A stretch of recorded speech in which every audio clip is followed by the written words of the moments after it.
Welcome to SportsBeat KC, the Kansas City Star's daily sports podcast. It's Wednesday, December 14th, and I'm Blair Kirkhoff. The Royals conducted the first of their listening tours for the proposed downtown ballpark. The discussion was led by team chairman and CEO John Sherman, and there were several other speakers at the event in Midtown on Tuesday evening. Because there was no broadcast or live streaming of the event, you're going to hear from all of them here, a total of 8 speakers, starting with Sherman. You'll hear from other team officials on the business and communications side, speakers from the architecture and design firm Populous, and a partner from the real estate and economic development advising firm of HR&A. The program lasted a little less than an hour, so we're going to go a little longer than usual today. I hope you don't mind. Hey, instead of me introducing all the speakers, we're going to let Royals broadcaster Ryan Lefevre do it. He was the MC for the event, and you'll hear him between each of the speakers. So let's get started with Royals chairman and CEO John Sherman. Good evening, everyone. I can't tell you how much I appreciate you being here tonight. I know it's a busy time of year. Please know that it's our goal to honor your time by being both efficient and informative. You'll hear from members of our business and community impact teams. You'll also hear, as Ryan said, from our experts in sports architecture, real estate, and economic development. After that, I especially look forward to hearing from you. Tonight is about beginning an important conversation. Before we talk about that, I will tell you I was at Kauffman Stadium today, meeting with JJ Piccolo, and the team is very busy preparing for the 2023 season. This offseason will be dedicated to improving the club. I think Sam Mellinger's here somewhere tonight. I'll try not to break any news, but I would watch the wires over the next couple of days. We could be adding some pitching talent.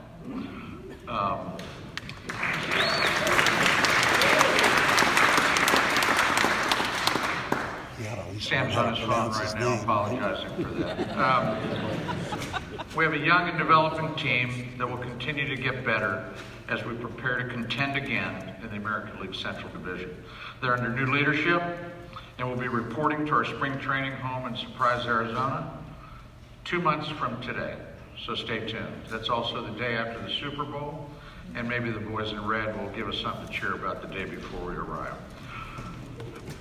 I would tell you that if, in my view, there's something special about this community. I don't know what it is. Since I came here 45 years ago, maybe there's something in the water. But whether it's business, entrepreneurship, philanthropy, civic engagement, the arts, and of course sports. We may overuse the expression, but in my view, we punch above our weight class in all these areas. You know, Ryan talked about Mr. Kauffman. We've had many inspiring leaders that have been role models in this community for many others. For me, one of those was Ewing Kauffman. He built a business from scratch. It grew beyond his dreams, and he gave back to this community massively. We all have benefited from his generosity, and we continue to benefit from that today. In my role, my current role, leading the Royals, I think a lot about the legacy of ownership of this team. And I think a lot about Ewing Kauffman, what he did for this community, what he did to bring Major League Baseball back to Kansas City in 1969, and what he did to keep the team here. In the 90s, despite his efforts, he couldn't find a local buyer. Ultimately, he donated the team to the community in a special transaction at the end of his life. Remarkable. He could have invited buyers that were not local, but he was focused on keeping the team here. I think history repeated itself when Royals owner David Glass called me in 2019 toward the end of his life to tell me that his family had decided to sell the team. His bankers wanted him to run an auction process and to take bidders from across the country. He didn't want to do that. He said we were his first choice, and if we could put together a deal, we could keep this team here. And that happened very efficiently last year. I believe that call was in the spirit of Ewing Kauffman and his intense focus to keep this team in Kansas City. Mr. K's contributions in Kansas City go way beyond the Royals. While I wish I could seek his counsel directly now, I knew he would want us to be thoughtful in our process and to make sure we do the right thing, not the easy thing. Above all, he would want us to have a long-term view and put the broader needs of the community first. He didn't just say that when he was alive, he did those things. So now let's talk about where the Royals might play baseball in the future. First off, I would tell you this is a big decision, a huge decision, something we're taking very seriously. When we bought the team 3 years ago, we knew we were inheriting a 50-year-old building and that it would be 60 years old at the end of our lease with Jackson County, the 5th oldest stadium in the major leagues. We also knew that coming up with a solution for the next 50 years would be the most important thing that we would be called to do while we were privileged to be stewards of this team. Our objective was clear.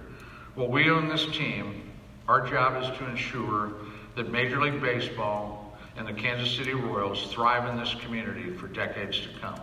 From the very beginning, we understood that responsibility. Today, we sit at a critical juncture for this team, also for the community and for our partners across the parking lot at Truman Sports Complex, the Kansas City Chiefs. We are grateful for the Chiefs' continued partnership and engagement. We are working closely together with them to take our teams forward into the next generation of Major League sports in Kansas City. We may be on different timelines, but one thing is clear. We both intend for it to be something very special for our fans and the community we love. For the Royals, our conclusion is clear. It will be a far better investment to build new, move into or near the urban core of our community, and create an energized district around our ballpark. This is true not just for the club, but also for the taxpayers who are supporting us in the maintenance of the current ballpark. Building a new ballpark and creating a high-energy, multifaceted district around it will bring previously unimagined benefits to our community. And as I said in my open letter to the community, we will not be asking Jackson County taxpayers for any more than they're currently paying today to maintain our stadiums. We look forward to talking in more detail about that in the weeks and months ahead. To be clear, we want to win a championship, and we want to have a parade that blankets this city in blue. We will compete hard for those things wherever we play. This initiative is focused on making sure that we have a place to play that keeps us competitive with our peers, that raises our community up, and generates economic vitality, not just 81 nights a year, but 365 days a year. It's important to note that only 25 markets in the United States have a Major League Baseball franchise. And of those, only 22 have both an MLB franchise and an NFL franchise. We're in very good company. Look around the country at Major League ballparks that have been built: Atlanta, Denver, Minneapolis, San Diego, Washington, D.C., and our neighbors in St. Louis, to name a few. There is a long list of new, modern ballparks that are part of the vibrant neighborhoods and districts that are benefiting from their integrated location. And all of them have created transformational change in the neighborhoods, in those neighborhoods and communities. When we put this ownership group together 3 years ago, I was very impressed, in fact, almost overwhelmed by the passion of every single member of the group. They saw the Royals as a platform. It was a business investment, but they saw the Royals as a platform to do good in the community. When the pandemic shut the game down shortly after our acquisition, no one in ownership blinked. We redoubled our efforts, invested more in the team. We didn't furlough or lay anyone off. We paid our minor leaguers, and most importantly, we took the long view. For my part, I'm still taken aback by the number of people who approach me almost daily and thank me for buying the team and making sure that it stays here. This community means a great deal to me. I'm dug in here. What we do and for this community is important. We're baseball fans, yes, but we bought this team out of love for this community. What we're talking about tonight is playing the long game. Kansas City is on the threshold. Ryan spoke about some of these things, but Kansas City is on the threshold of a rebirth. A new airport, a new women's soccer stadium, the only one of its kind, the NFL draft, the World Cup, the potential development of a new ballpark district, and maybe the Chiefs do something cool for their future as well. I hope that we can all be proud of how our community is moving forward. For the Royals, wherever we play baseball, we will benchmark our efforts against three critical goals. First, generating community impact that's real and measurable, inspiring regional economic growth that's also real and measurable, and improving the quality of life in our region with a strong focus on underrepresented members of our community, also in a real and measurable way. We intend to leave no one behind. We are intently focused on not only winning baseball games, but creating real and lasting value for our fans, our partners, our community, and our sport. As long as we have the privilege of being stewards of this team, we'll seek out opportunities to build a vibrant, healthy, prosperous region as we aspire to compete for a championship on behalf of the great fans of the Kansas City region. I look forward to continuing this conversation. Thank you.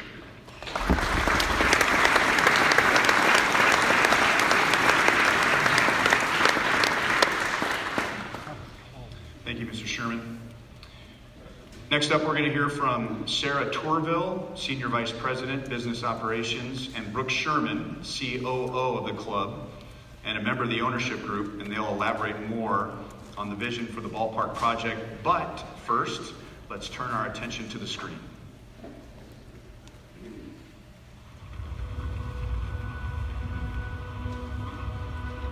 Basically, the reason that I got in the baseball business is that I thought the people of Kansas City and this great metropolitan area should have a Major League Baseball team. Kansas City, the city of fountains and boulevards that stretches from 18th and Vine down past the plaza and across Cleaver II. A city that's always taken the lead, where the views are for everyone, where we honor our past while looking ahead to the future, and where we make good on a promise made to fans, the community, and the city, with a stadium imbued with the principles of Midwestern hospitality. Come on by, stay for dinner, stay longer, where we ensure your opportunity isn't limited by your address, where local businesses find the spotlight, and where generations of fans will come together to fall in love with baseball.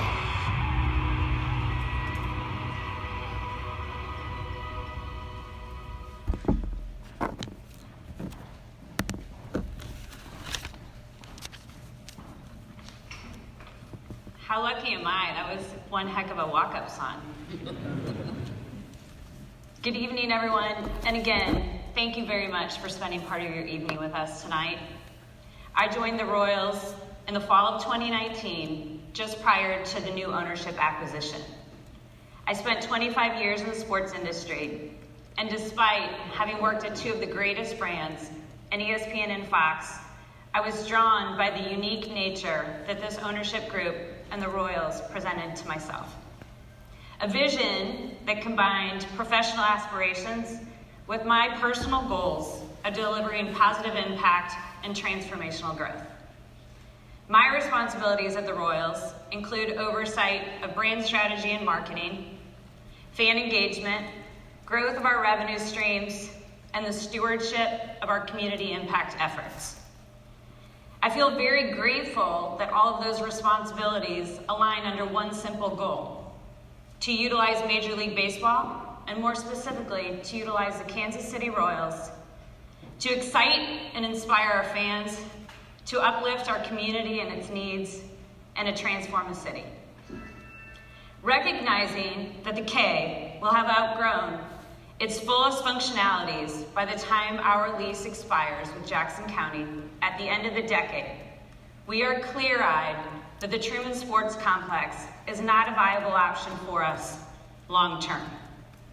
We therefore want to look to the future and outline what we see as a seismic new chapter in the history of the Royals. As we progress forward, we will continue to innovate the ways we engage and entertain our fans, elevate local businesses, and serve as a catalyst in driving prosperity to greater Kansas City. Fueling our excitement about this vision is not just the prospect of a new world-class ballpark, but to do so while creating a new socioeconomic hub for Kansas City. Our intention is to construct a world-class experience, a new home for Royals fans far and wide, and one that is woven into the fabric of the city, as you just saw in the video. We are still in the stages of determining where our new home may be, but we're excited about this blank canvas, and we're embarking upon this with all of you. Your input is very important to us. What do we know so far? And what do we envision this final project to look like? Well, for starters, we see the iconic fountains, the Royals crown, and the tradition and history will be baked not just into the architecture, but also the atmosphere. On a larger scale, we will be a year-round center of activity in the form of a broader mixed-use community project, bringing additional boosts to our local economy. My colleague Brooks will speak further about that in just a few moments. Why downtown?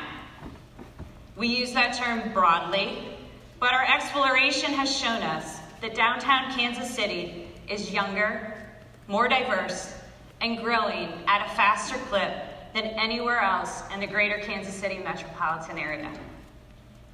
A stadium project in or around downtown could become a catalyst for future commercial and retail growth, building on the momentum which has and continues to occur in Kansas City. We've seen the success of the T-Mobile Center downtown, and we view a ballpark district as a chance to build off its momentum while significantly expanding that area's offerings and opportunities. Our move closer to downtown would allow for the Chiefs to more fully maximize the facility in the manner that they see fit. All the while, we would have the opportunity to revitalize another part of our region and enhance Kansas City's growing presence culturally, socially, and economically. Over the coming months, we have a lot of work ahead of us. We will need to work with local, regional, state, and federal partners as we lock in details for a robust public-private partnership. We will need to narrow our choices for a site, choose a ballpark district developer, and begin the zoning process. We need to do an in-depth study to address traffic needs. We'll continue our community meetings just like tonight, engaging with various constituencies, stakeholders, and of course, our fans. And we will collaborate with local community and political leaders and organizations in outlining a community benefits agreement. I'd like to now turn it over to my colleague Brooks, who will further elaborate on the economic opportunities that would come from this project.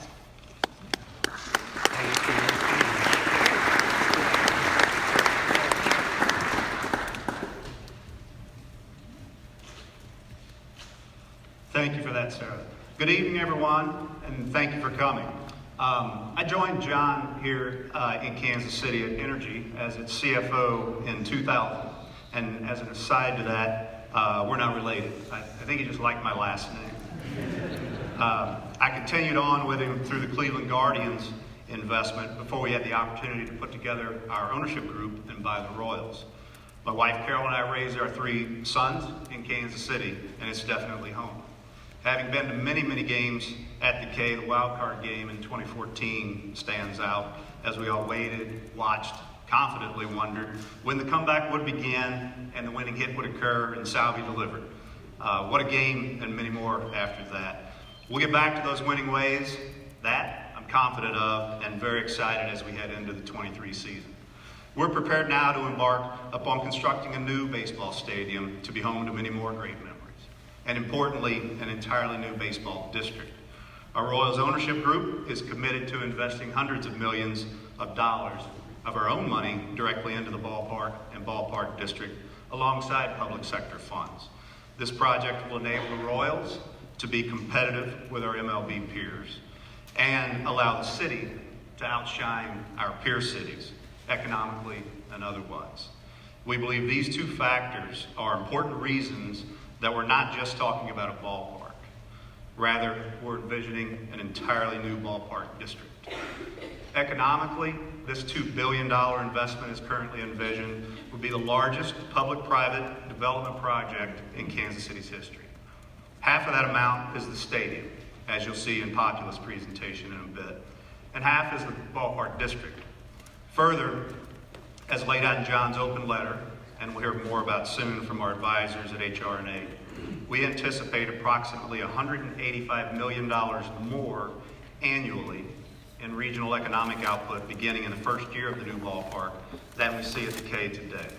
This greater projected spending associated with the new ballpark district will drive more than $60 million in new tax revenue over the first decade of operations. Construction of the new ballpark district could create 20,000 jobs, $1.4 billion in labor income, and an estimated $2.8 billion in total economic output, as well as spur additional adjacent investment and growth. When you look around the country at projects such as this, the adjacent growth has occurred, and there's no reason to believe that type of organic growth would not happen here, providing even greater opportunities for the entire community. With respect to transportation and parking, we're committed to ensuring we work with transportation authorities to provide efficient and effective access to the ballpark district, and this includes parking programmed into all of our plans. Paramount to this planning, we'll be working with local transportation leaders to ensure public transit options will be able to accommodate a new ballpark district. This will be especially key as we believe this development will spur innovation for our region in ways well beyond our ballpark district. In that vein, affordable housing options will be important to our planning. We're already actively engaged in discussions about affordable housing and mixed income housing to be included within and around the ballpark district. Further, we're evaluating greater investments in an innovative affordable housing or attainable housing idea that reaches beyond our ballpark district to benefit the community. We also foresee a ballpark that is vibrant not only during the 81 home games a year, and hopefully a few more, but a hub that remains active during the team's road trips, as well as in the off-season, and enhances our community 365 days a year. In addition to hotel and office space, we expect to host more concerts, cultural events, and we envision green spaces for gatherings and indoor theater for smaller concerts and other events, together with numerous food, beverage, entertainment, and retail options. Women-owned businesses, Black and minority-owned businesses that are local to our region, from grocery stores to banks, drugstores, and more, will also be central to the mix in the ballpark district. We intend for the ballpark district to benefit everyone from all walks of life. Downtown Kansas City has seen an influx of new residents and greater activity the past several years. A new ballpark district will build on that momentum and generate even more development, we believe, in and around downtown. The type of development we intend to build, along with further development, which will come organically to our proposed ballpark district, has not occurred in the 52-year lifetime of the Truman Sports Complex. Our current location is just not positioned to benefit the city and the region in the same way our proposed district, located in or near downtown, will benefit Kansas City. We've always been proud that Kansas City outperforms as one of 25 U.S. markets with a Major League Baseball team, and that's because of the dedication from all of you. It's critical that we maximize the impact by moving these events to a place they can better help Kansas City grow and compete. As John wrote in his open letter to the community, we see this development as another storied chapter for Kansas City. We very much look forward to writing it together. Thank you again for showing your dedication to our region by attending tonight, having your voice heard this evening. We look forward to hearing directly from you in the back half of this presentation. Thank you.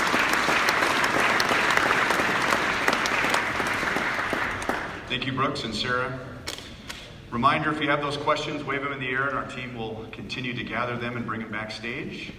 We have one right here in front. We're going to turn things over now to our team from Populous, a Kansas City born and based global design firm that has designed some of Major League Baseball's most iconic venues such as Truist Park, Target Field, and PNC Park, in addition to some of the most iconic sports and entertainment venues and events in the world. Locally, their work has touched Children's Mercy Park, Kauffman Stadium, Arrowhead Stadium, and T-Mobile Center. Here on behalf of Populous are Sarah Dempster and Earl Santee. Earl is the global chair and a founder of Populous. A Kansas City native, Earl is one of the most widely acclaimed sports designers in the world. With over 20 Major League parks under his belt, Earl was named by Sports Business Journal as the godfather of ballparks.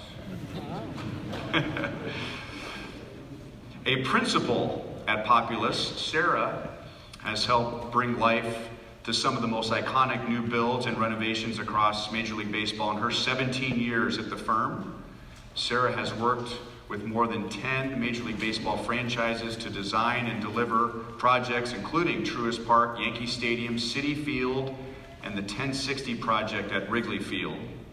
One more project and she'll be the godmother of ballparks. Is that true? Sarah has lived in the Kansas City area since earning her degree from the University of Kansas and is actively engaged in the community with the Kansas City Chamber and the Downtown Council of Kansas City. Earl and Sarah.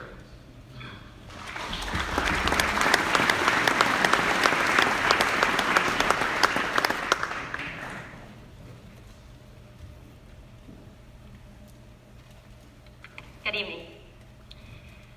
All of us have great memories of the K, including myself. That being said, we do want to address some of the issues that we observed with our team of engineers earlier this year. We were asked by the Royals to complete an assessment of Kauffman Stadium, along with a potential cost estimate for a renovation and capital improvement study. Based on the condition of the K, as well as the improvements needed to sustain the facility, the construction estimate for the renovation was greater than the estimate for a new ballpark.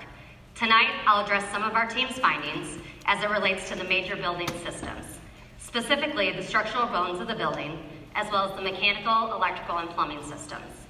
It's worth noting that we listed close to 400 items in our full report, not unexpected for the fifth oldest stadium in Major League Baseball. In the interest of time tonight, I'll address just a few of the major takeaways that were noted during our review. Our structural engineers noted that the concrete in the building has evidence of ASR, alkali silica reaction. This is typically known as cancer of the concrete. I've included the technical description on this slide, and there were some sections treated with a chemical treatment during the renovation process in 2007. However, the penetration was not adequate enough to be an effective means of remediation. Getting another 30 years of life out of the concrete could require major removal and replacement of the concrete that is affected by the ASR. Another area of concern is the fountain and pump room. There has unfortunately been a breach in the waterproofing system that has allowed water to leak into the space. This has resulted in some deterioration of the steel and concrete structure in that space. Similarly, at the right field tunnel, there are rust issues that would need to be remediated.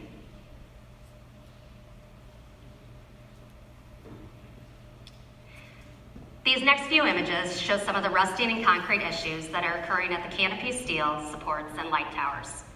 Based on the issues identified, repair or replacement would be expected down the road. And here we've included images of the front tubs at the upper deck. There were repairs here completed during the major renovation, but due to the ongoing ASR issues in these locations, we would anticipate replacing the front row tubs for extended life expectancy. During the review, we also engaged our MEP engineers. These images show the chiller plant located south of the stadium. Due to the age of the chillers, especially the smaller chiller, it is anticipated that these units, as well as their associated piping to the stadium, would require replacement as they near the end of their life. The stadium heating system is primarily served via electric heat, via indoor air handling units and rooftop units. In newer facilities, there's generally a preference to look at system efficiencies gained from alternate systems, including site-generated power and other green building practices. The equipment will also require replacement as these units near the end of their service life. The electrical distribution equipment and breakers are anticipated to require replacement by the end of the decade. In addition to their declining service life expectancy, the current design of the system is lacking in comparison to other MLB facilities in its service redundancy and reliability. The space would be required to make these upgrades. It's not currently available at the service level where you would typically find these spaces in a new build. We would require additional build-out to accommodate these improvements. As I mentioned, the full report contains additional details of items identified during our walkthrough. I'll turn it over to Earl to explain what we think this means moving forward.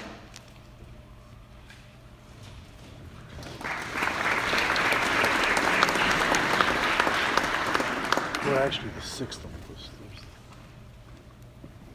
Well, before that, let me welcome all of you. I am a Kansas City native. I've been here for 65 years. A little time, and I love Kansas City. You know, my life at Populous started 38 years ago, so I've been doing this for a while. And you saw, I mean, we've done work in great baseball cities across America. You know, working with the Royals over the years, including their Kauffman renovations and other renovations. In the city I love, I mean, it has allowed me to connect my industry knowledge with the love of the game. With that, I want to just briefly do a summary statement on the review of the assessment. So what Sarah suggested to you is this, is that for us to functionally make the building work and to sustain the ballpark in a way that the Royals can enjoy for the next 50 years, the lower seating wall would have to be replaced. In fact, as we go forward with it, 70% of the building would have to be replaced just to meet the current needs of the Royals as they look forward to the next 50 years. The canopy and major concourse areas require tear down, rebuild, and meet with long-term fan amenities and provide a viable structural system. We're not suggesting it's going to fall down. What we're suggesting is that as we look 50 years out, the sustainability of our current systems at Kauffman Stadium are in need of replacement. And the age of building systems and the outdated technology will force replacement of all the major mechanical, plumbing, electrical systems as their service life will expire. So, the takeaway. The program document, we create a program document that says what is the desired program for the Royals that's important to them as we move forward for the future needs of both the team and its fans. And there is really not much cost difference. In fact, the renovation costs a little more than a new ballpark would cost. But the impact is this. A renovation scheme would take 2 more years in the construction of a new ballpark and up to 4 years as the team desires to play in the building while it's being renovated. Both of those have very significant consequences. So we talked about experience. We have worked with 29 to 30 clubs in baseball. And we have learned over the years kind of what we believe is the trends of change in our sport. First and foremost, the changing of player development perspectives, preventing injury, creating health recovery programs is now paramount in baseball. And today and in the future, more fans are wanting to experience the game in a more engaged way. It's just not about seats anymore. And today, ballparks are connected to the communities by including 365 functional and venue spaces to keep community engaged with. The fan trends today are at a crossroads. They're at crossroads between loyalists and experienced junkies. And our job, the Royals' job, is to support traditional fans. Sustain transitional fans. Transitional fans are people who want more than just one experience when they come to the game. And entice future fans. Again, we're planning for the future of baseball in Kansas City and for the Royals. So we believe Kansas City is undertaking a renaissance. I firmly believe that. One thing that, to me, that's impactful to me is that we always have embraced our past, but we plan for a bold and great future. And as I pivot to looking at the sites that we've looked at in downtown, I wanted to focus on where a new ballpark might go. We first focused on better understanding parking and transportation downtown sites. we had 2 independent traffic and parking consultants to validate these results. So what's the requirements of 38,000 patrons? We need somewhere between 9,700 and 11,400 spaces. And here's the biggest impact. There are 55,000 spaces in downtown Kansas City. So what that means is that we can park not just one ballpark, we could park 2 ballparks downtown and and use the parking that's available. The red squares you see here are both public and private parking. To give you context, that's the Truman Sports Complex downtown. As you can see, the downtown area is bigger than the Truman Sports Complex. If you overlay the two, the Truman Sports Complex with almost 19,000 spaces, we still have almost 2.5 times more parking downtown than you would have at Truman Sports Complex. I think that's a significant part of how you look at buildings. So we also studied potential tailgate areas within downtown. These areas, we believe, alone could park and allow over 2,000 to 4,000 tailgate spaces, depending on the site location. The green spaces you see before you are either existing surface lots, top decks of garages, city parks, and open spaces. So we all know downtown, this identifies clearly that there's availability for tailgating. We also wanted to alleviate any conflicts that could happen with T-Mobile Arena, because we know T-Mobile is a very active venue. So we asked our traffic and park consultants to actually do a study that says, can we have concurrent events? I keep in mind, I'll say back, 55,000 spaces. So we believe we could host concurrent events. You could have a concert at T-Mobile, and you could have a ball game at whatever the ballpark site would be. And the interesting part about it is, instead of a half-hour walk you might have across multiple parking lots out at Truman Sports Complex, here the most you would have with both teams, both venues working is a 20-minute walk. Importantly, I'll say it this way. If baseball is only played here, it's less than a 10-minute walk from any of the parking spaces of the sites we've looked at. So the impact of density of parking to the ballpark is important. Once you've parked your car, worked with the Royals, we created 15 important desired goals of a great district. I won't read all the list, but first off is it must connect to the community. But these are aspects that are used to kind of look at sites and say what would best serve each of these goals. So as an example, what we did do was we said, look, here's what we've seen in other cities. The red squares are squares that show development around ballpark sites.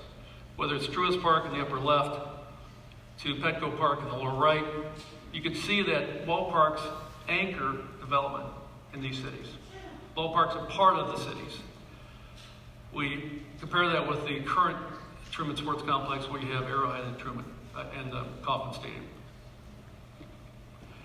And yes, indeed, we have looked at 14 potential sites in and around downtown. Since 2000, 13 of the new ballparks have been developed with districts, with community and commercial districts around them, providing these cities opportunities to develop 365 days of living, working, and playing together. Part of the focus of these developments is creating residential density that supports districts in live in the work and play parts. We will see people walking, biking, and possibly riding a future streetcar to ballparks at any of the sites, at most of the sites. So what's our challenge? So the challenge for Kansas City is to make the best investment for Kansas City. It needs to be more than a ballpark.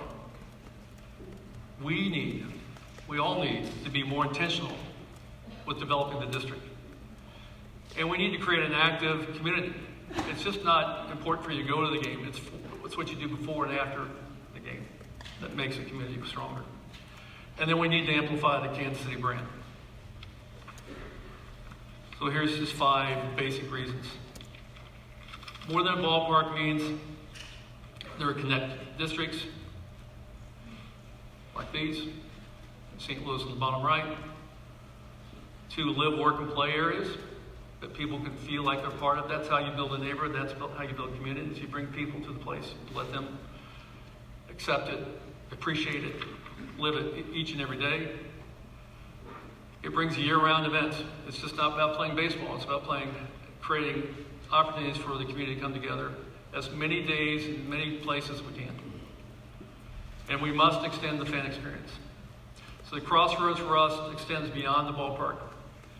It's the experience you have outside the ballpark and inside the ballpark that's connected, that makes a difference in those experiences. And then we must embrace, last but not least, embrace the neighborhood, whether it's being created or by its connections. Those are very important. We've realized over the years that having the neighborhood actually makes the ballpark better. And thank you.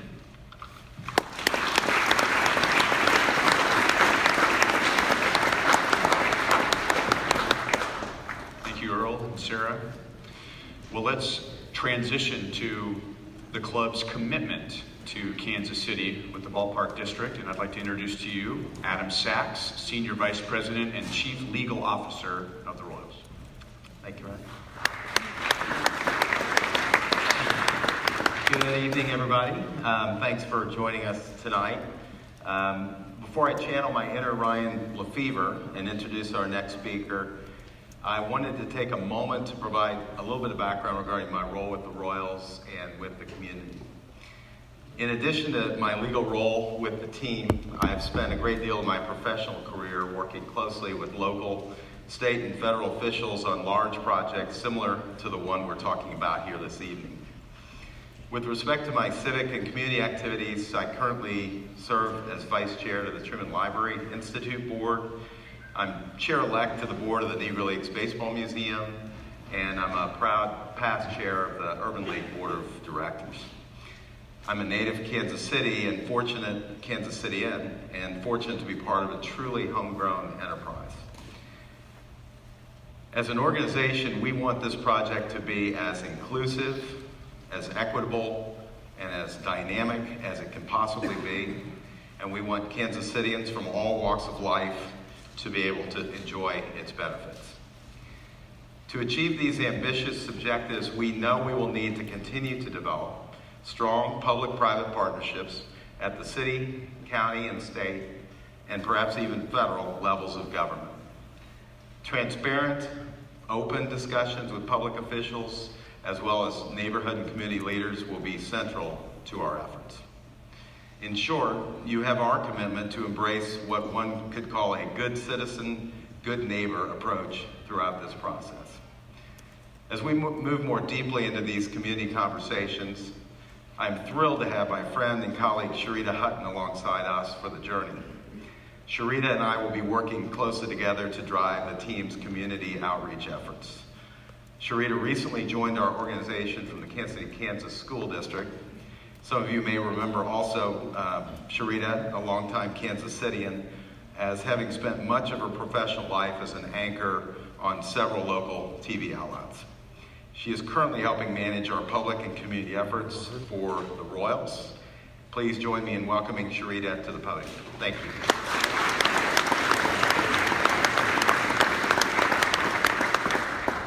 And I didn't have to pay him for any of that. Welcome, everybody. Like Adam just said, my name is Sharita Hutton. My time with the Kansas City Royals has been very limited, but my time here in Kansas City, my commitment to this community is something that has gone on for years. You know, oftentimes people ask me, why would I make this switch to the Kansas City Royals? First of all, it is really stinking cool to be able to say you work for a Major League Baseball team. But the bigger part of this is the fact that this is an organization that believes in community. And it's not just the team, but it's John Sherman and his many members of the ownership team. You know, in late 2019, when John got this group together to buy the team, he wanted to do that as a local-based organization that believed in a commitment for the city and to this community. It is an ownership team that believes that baseball should not just thrive on the field, but it is something that should thrive throughout the entire community. And that is what they continue to believe. They also knew that they were buying a baseball team that had an aging building. But one thing they also realized is that baseball needed to stay in Kansas City, and the fact that they could essentially own a team that could change the landscape of our community. In 2021, the Royals were recognized with the C-League Award. It is an annual award honored from the former Commissioner Bud Selig for an MLB's team, their commitment and charitable contributions they make. We won that award for the hard work that's done at the Royals Urban Youth Academy, especially during the pandemic. It's a center that was turned into a community center to help many people living in that area. Just so you know, this year alone, we've registered more than 3,200 individuals for baseball clinics, financial education, and career development. That work continues today. As we look to tomorrow to sustain and continue to grow our commitment to community, when you hear about this ballpark district, please know we are thinking very, very big. We know this has to be equitable, inclusive. This has to be a vibrant project that creates an authentic Kansas City that is welcoming. It has to be safe, it has to be green, and it has to be walkable. We have the benefit of seeing other MLB teams take on projects just like what we are talking about. Armed with this knowledge, we intend to position our project among Major League Baseball's top tier when it comes to diversity goals. We want to make sure this ballpark experience is affordable and accessible for everyone in Kansas City, regardless of what walk of life you come from. And we believe that from the building of the new stadium on up.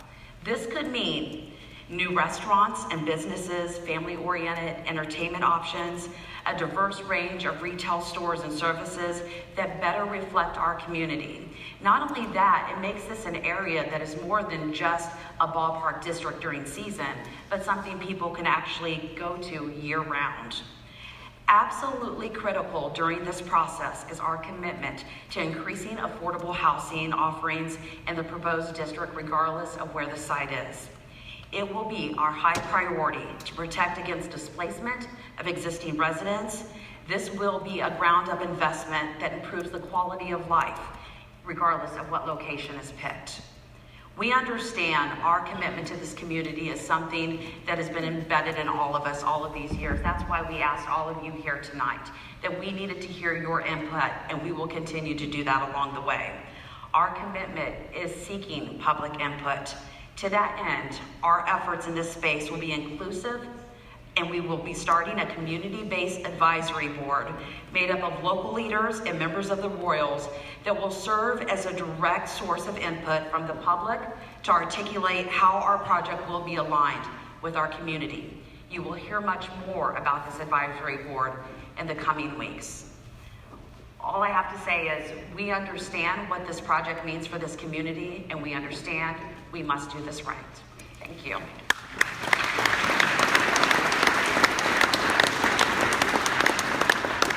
Thank you, Sharita. Our final presenter is Carrie Herstein from HR&A Advisors. HR&A is an industry-leading real estate and economic development firm. Carrie has worked in the field for nearly 2 decades and specializes in the management of large-scale urban developments and the structuring of effective policies and programs supporting economic development, environmental sustainability, and resiliency.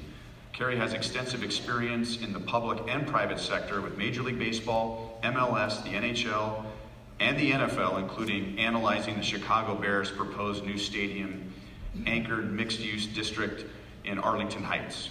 He'll help us lay out some of the economic impact figures we've presented here tonight, as well as putting the long-term projections of this ballpark district into context. Carrie.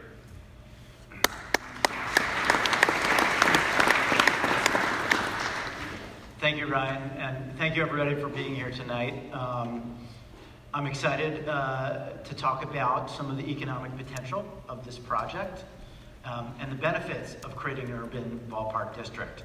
HR&A is a 40-year-old firm, 160 employees across the country. I've been there for about half of that time. We work across the public, nonprofit, and private sectors to provide clients with strategic guidance, economic analysis, and implementation planning to attract private and public investment, to grow economies, to make communities more just, more resilient, more equitable, more joyous. At the heart of our work is rigorous objective analysis to understand impact and create a foundation for discussion around equitable planning, development, and public policy. And that's what we're really here to do tonight. We're a national firm, but we've done a fair amount of work here in the Kansas City region. We contribute to the redevelopment planning for the historic 18th and Vine District. We supported the Civic Council in early visioning stages for the Keystone Innovation District. And we've been working, helping support the Rock Island Bridge project along the lines of economic impact and feasibility. And we also bring a great knowledge and experience around the power of sports in urban centers.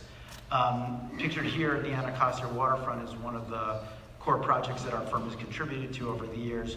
We helped the District of Columbia guide the initial planning of that project, create an investment framework to bring private investment and public sector participation, and really create the backdrop today that is home to a vibrant neighborhood and Nationals ballpark.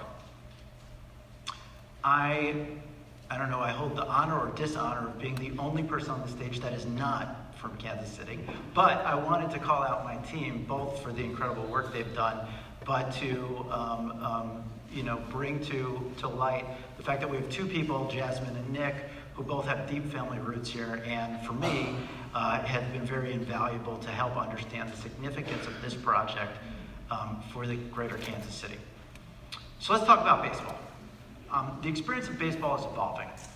50% of residents and fans believe Royals are a staple of Kansas City. Just as Kansas City is essential to the brand of the Royals are essential to the brand of Kansas City and are core to this community. As John noted, this is a tremendous asset that only 25 cities have across North America. Now, ball clubs today are thinking about how they continue to serve their loyal fans, but at the same time, grow their fan base as our nation's demographics shift, as they seek to appeal to, as well, a younger demographic. And that means about creating a much more dynamic experience, as Earl had stated, not just in the ballpark, but around. That experience starts the moment you get out of your car. It starts the moment you step on or off public transit. And it's about the ballpark, but it's about the full experience of the neighborhood and the context around that. And that's why in the past 20 years, 70% of new MLB stadiums have been built in downtown or urban areas. And while the K is a beloved icon, no question, when you begin to look at some metrics about league averages, about walkability, about transit accessibility, it lags behind its peers. And that has really hindered investment in creating that sort of dynamic environment around the K. So what does that mean? Inside the ballpark, teams are trying to create more diverse experiences for gathering, for seating, at a whole range of different price points. It's about appealing to a wider market of fans, from kids to families to young professionals to older generations, heralding the legacies of baseball. It's about more places to enjoy the game in new ways. It's about enhanced food and beverage options. It's about better places to shop, enhanced technology to connect with the game. It's just about a better experience for a greater number of people. But it's also about what's happening outside the ballpark, as I noted. Atlantis Battery is home to 50 different shops and restaurants that really create an incredible environment, both on game days and off. And in St. Louis, Ballpark Village hosts not just 81 MLB games a year, but 200 events every year. These are districts that are bigger than just the ballpark themselves. And when done right, when these ballparks are anchors for larger districts and shared infrastructure investment, they're proven to have very strong economic impact. Busch Stadium in St. Louis, Missouri, $4.5 billion of economic output for the region between 2006, since its construction, and today. Petco Park in San Diego has generated close to 20,000 jobs since the ballpark's opening in 2004. And in the case of Petco Park, a really interesting case here. Petco Park was part of a larger reinvestment strategy for San Diego's East Village neighborhood. Just 3 years after the completion of Petco Park, $4 billion of private investment followed in the 26-block area around the park. And for every dollar of public investment that went into that, taxpayers saw over $5 of private investment follow that. Now, again, this wasn't just about the ballpark spurring this. This was the ballpark that was a piece of a larger reinvestment strategy that drove an incredible, successful revitalization of a neighborhood. So what does that mean here in Greater Kansas City? Well, it's about more than a stadium. It's about a district that is anchored by a stadium, that is active 365 days a year. The ballpark is an anchor. It helps establish a brand and an identity for this place. It acts as an activator 81 days a year for games. It brings a soul to this place. And really, as we've seen in a lot of places, ballparks can be great neighbors. They can be, as Earl showed, they can be part of the neighborhood around and part of the urban fabric. But these successful districts aren't just about the stadium itself. They tap into a wide range of opportunities beyond. So in the Royals' vision, this is a place to live, a place to work, a place to shop and dine, hotel rooms, public spaces, community program, and yes, a place to see baseball. This could have tremendous impacts in terms of job creation. So looking at the $2 billion capital investment and thinking about the construction period of this district has the opportunity to generate 20,000 jobs in the regional economy. A lot of those are construction jobs on site, but there are a lot of jobs to support the construction process. And it's also then putting money in workers' pockets to go out and spend in the regional economy. This has tremendous ripple effects. That's $1.4 billion of labor income, $2.8 billion of total economic output during that construction period. And as Sharita spoke, what's really important is to take advantage of this incredible opportunity and to create bridges to opportunity for many underemployed residents across the region to benefit from that.